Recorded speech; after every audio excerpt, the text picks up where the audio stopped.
Kaibigan, narinig nyo na ba yung balita? Kumakalat itong news na ang pagkain daw ng kaning lamig, yung bahaw, mas maganda daw sa diabetes. Yan ang mga nilalabas ng mga news. Pag-aaral ngayon, hihimayin natin kung tunay ba to o hindi. Dapat ba tayong maniwala at ano gagawin natin? Siyempre ako, bilang internist and cardiologist, pag meron tayong nakikitang ganitong balita, tingnan natin. Maganda ba yung pag-aaral? Tunay ba? Wala bang side effects? Wala bang problema pag puro kanin lamig ang kakainin mo? Baka sumakit ang tiyan mo, malamig to, di ba? Kung puro tutong ang gusto natin, yan, no? So, maganda ba sa diabetes? May danger ba pag hinayaan mo matagal? Baka magkaroon ng mga bakterya? Tingnan natin. Bukod sa kaning lamig, itong pag-aaral, ni-research ko, pwede rin pala to sa pinalamig na pasta or spaghetti. Ayon sa pag-aaral, posibleng maganda rin sa diabetes. Kahit patatas, french fries, sobra init, mabilis magpataas ng blood sugar. Pero pag ginawa mong potato salad na malamig, mas mabagal ang taas ng blood sugar. Tunay ba? Actually, medyo tunay. Ito yung mga pag-aaral. Pakita ko na sa inyo. Kasi pag babasahin nyo lang yung news, kala nyo gano'n nakalaki yung pag-aaral. Actually, pag-aaral, dalawa lang at maliit. 2015 yung unang pag-aaral. Epekto ng pinalamig. So, yung kanin na sinaing, kinain na muna. Yung natira, pinalamig nila sa refrigerator. Yan, Merong rice na mainit, kinain ng tao. May rice na room temperature lang, iniwan lang. May rice na pinalamig sa 4 degrees.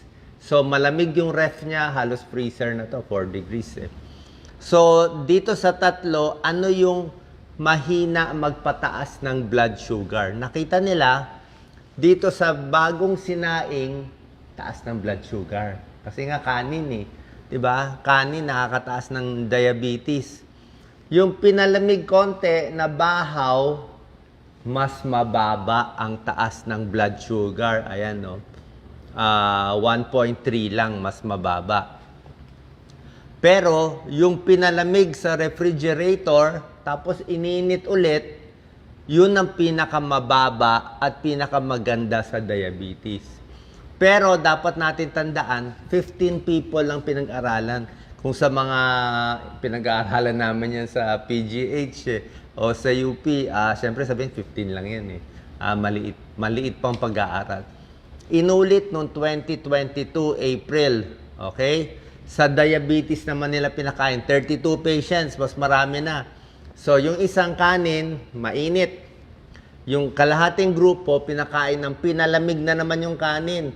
4 degrees, malamig na lamig yan. Almost malamig na ref yan. Tapos, ininit nila, pinakain, chinek yung blood sugar after 3 hours. Ano nakita? Yung kumain ng kaning mainit na masarap, mataas ang blood sugar. Malaki tinaas.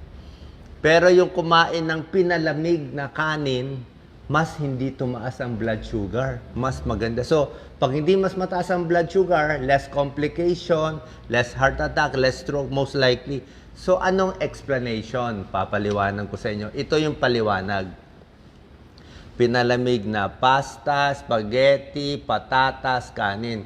Kasi, ang starch, carbohydrates yan, di ba? Lahat yan carbohydrates. Dikit-dikit yan na glucose molecule. Parang dikit-dikit sila pag hilaw. Pag niluto mo itong kanin na mainit na kanin, french fries, mainit na spaghetti, mainit na pasta, itong glucose na nakadikit, naghihiwalay.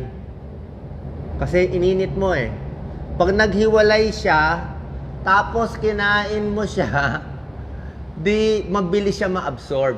Ang sabi nga dito na isang researcher, parang uminom ka daw ng soft drinks Kasi hiniwalay mo na yung kanin Hiniwalay mo na siya, di ba? Pero busog ka naman, kalmado naman tiyan mo, happy ka. Happy ka, pero mataas lang ang sugar mo. Yun lang ang problema. Ngayon, pag pinalamig mo siya, yan, bahaw, pinalamig mo, ginawa mong salad, naging cold mo na siya, Pag pinalamig mo siya, yung naghiwalay, niluto mo, naghiwalay na yung glucose, di ba? Mabilis ma-absorb. Magdidikit siya ulit. Magiging resistant starch siya ulit. So, pag mainit ang kanin at itong mga iba, mataas yung glycemic index. Di ba tinuturo ko sa yung glycemic index? Yun yung masama. Pag pinalamig mo, didikit siya ulit, mabagal ulit yung absorption. Good for diabetes. Again, mabagal. So, ang secret, ay naman natin kumain ng malamig na kanin, palamigin mo daw muna, pag malamig na, initin mo na lang. Kasi kahit initin mo, nakadikit na siya. Parang hindi na maghihiwalay ulit eh. Parang paste siya, nagdikit na siya. Oh.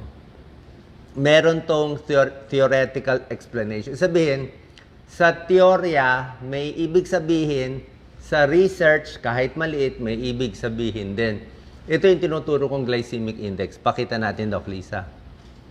Pag ininit lang yung kanin, no, ang taas ng glycemic index, so 64. Basta lampas 50, mata yan, 64. Patatas, ang taas, so 87, ang taas. So lahat to pampataas ng blood sugar. Kaya nga, gusto mo nga palamigin siya para bababa tong numero. Tignan mo ang gulay. Lahat ng gulay, oh, broccoli, celery, cucumber, 15 lang ang glycemic, oh. Kahit kumain ka ng marami nito, hindi tataas ang blood sugar mo. Ayan, no? Pero kung kumain ka ng pineapple, pakwan, ang taas din ng glycemic, oh. Apple lang ang mababa at suha. Di ba? Alam niyo naman, apple suha, hindi matamis. Good. Gulay. Pero itong kanin na gusto natin, pag pinalamig mo, mas maganda. So, mukhang maganda nga siya. Okay? Pero syempre, lahat ng bagay, merong pros and cons. Pag sa Amerika, marami ring mga pangyayari. Actually, sa Amerika, merong 64,000 cases of food poisoning from malamig na kanin. 64,000 cases na nagkakaroon ng food poisoning sa reheated fried rice. Bawal yun eh, pag ininit mo. Kasi nga, ang payo sa atin, pag yung kanin, iniwan mo sa hapagkainan ng lampas 2 hours, mainit pa sa Pilipinas, tutubo na itong mga bakteryang to. Deadly to eh. Bacillus cereus. Okay, di ba misa kumain tayo ng lumang pagkain na iniinit natin tapos magtatai tayo. Ang problema dito, ang risk for cold rice, sa Amerika to, Bacillus cereus, pero palay ko meron din yan dito. Kahit lutuin mo siya, spore siya eh. Kahit lutuin mo yung kanin, gawin mo pang sinangag, hindi siya namamatay. Ito, it survives cooking pag tumubo na siya. So, yan lang ang problema natin. Pag mahina immune system mo, matanda, senior, sobrang bata, buntis, may ibang mga sakit, pag tinamaan ito, delikado, baka matsambahan kayo. Kaya ano papayo ko sa'yo? Hot rice o cold rice? Pag hot rice, konti na lang ang kainin mo. Kung wala naman diabetes. Kung wala kang diabetes, konti na lang. Half cup lang. Like kanina, half cup lang kinain ko. Diba? Tapos nilalagay ko na lahat. Pag pinalamig, initin mo konti, okay din. Pero siguraduhin mo, ligtas. Diba? Siguraduhin mo, ligtas. Diba? Lagay nyo na lang sa ref. After 2 hours, dapat nasa ref. Initin mo na lang ulit. Mas better pa, di ba? So, pwede rin to sa pasta. Pwede rin sa spaghetti. Pwede rin sa patatas. Actually, pwede rin daw sa bread. Eh. Sa bread, yung bagong mainit na, di ba, sarap ng hot pandesal. Oo, hot pandesal, sobra sarap. Mataas pala yan. Mabilis magpataas ng blood sugar. Pag pinalamig mo, pangit na nga. Kaya lang, a little better. Ayan, oh. May isang pag-aaral pa to. Pinalamig yung pasta, mas hindi tumaas ang blood sugar. Maraming pag-aaral siya. Yan. Kaya ang recommendation nila, imbis na hot pasta spaghetti, palamigin muna bago initin. Kung diabetic. Kung patatas na french fries, palamigin, initin. Di ba nga, pag pinalamig mo yung french fries, ang tigas na, di ba? Pangit na ng lasa eh. Kaya lang, pangit na nga lasa nito. Kahit sa saging wag overripe, medyo hilaw daw gusto nila. Sa tinapay, i-freeze mo daw muna yung tinapay para magdikit-dikit yung mga glucose bago kainin mo. Pangit nga lasa, pero dahan-dahan yung absorb nung Ano, effect of cold carbohydrates tulad ng rice, pasta sa blood glucose level. Paano tayo kakain ng safe na cold rice o bahaw na hindi tayo tatamaan nitong bakterya? Pag naluto na within 2 hours, ilagay mo daw sa container yung kanin, ilagay mo na sa ref. Okay? Paglagay mo sa ref, wag mo daw ipatong-patong kasi baka maiwan na mainit pa. Kailangan may space para malamigan ng refrigerator. 2 hours lang daw dapat, kundi baka magtubo na yung mga bakterya. Dapat malamig daw yung ref. Gusto nga niya 5 degrees, 4 degrees. Gaano katagal pwede i-ref? 4 days lang daw, 3 to 4 days. Pag sumobra na, delikado na rin. Okay? So, hot rice or bahaw, nasa sa inyo. Pero kung ako tatanungin nyo, siguro hot rice na lang ako. Mas takot ako sa bakterya eh. Oh. Pero kung may naiwan na kanin na malamig, okay lang naman. Si Doc Lisa gusto ng bahaw. Pero ito nga, oh, ito yung bacillus na kinakatakot natin. Yan, oh. 64,000 tinatamaan sa US. Oh. Rice, meat, vegetables, tinatamaan. Ganito itsura niya. Oh. At meron talagang epekto sa tiyan. Sana po nakalinaw itong video natin. Add ko na rin, kung interested kayo, ano pa ibang pagkain, hindi naman pwede puro bahaw ang kakainin. Ito ang mababang glycemic index. So, alam nyo na yan. Eh. Pakita ko lang sa inyo. Oh, ito spinach. Ayan, oh.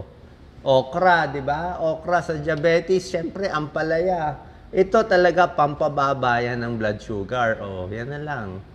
Haluan mo ng bahaw, di ba? Ito, pampababa yan. Cauliflower. Ito, pampababa. Carrot, 15 glycemics. Apple, di ba? Tinuro ko sa inyo. Apple, suha. Orange, pwede na. Pwede na. Medyo medium, konti-konti. Ito, suha, pwede rin. Ha? Huwag lang marami ang suha. Konti lang. Kasi pag uminom kayo ng gamot sa mga sakit, minsan may epekto ang suha. Eh. Strawberry, yan. Huwag mo lang lagyan ng matatamis masyado. Tomato, pwede yan. Safe naman yung mga buto, hindi yan appendicitis. Isda, okay? Bangus. Chicken breast lang, pwede yan. Bread, wheat bread, pero pag pinalamig, mas maganda. Beans, okay lang ang beans. Tofu, oatmeal, di ba? Yan ang mga gusto natin, green tea. Yan ang mga good. Yung mga good lang papakita ko. Apple cider, suka. Tubig, pinakamaganda sa lahat. Tapos dito lang sa saging na medyo nandito lang tayo. Pag ganito na, bawal na sa diabetes. Okay? So sana po nakatulong to. Ito ang bawal lahat. Okay? Iiwan ko sa inyo ang lahat ng bawal. Sana po nakatulong ang video. God bless po.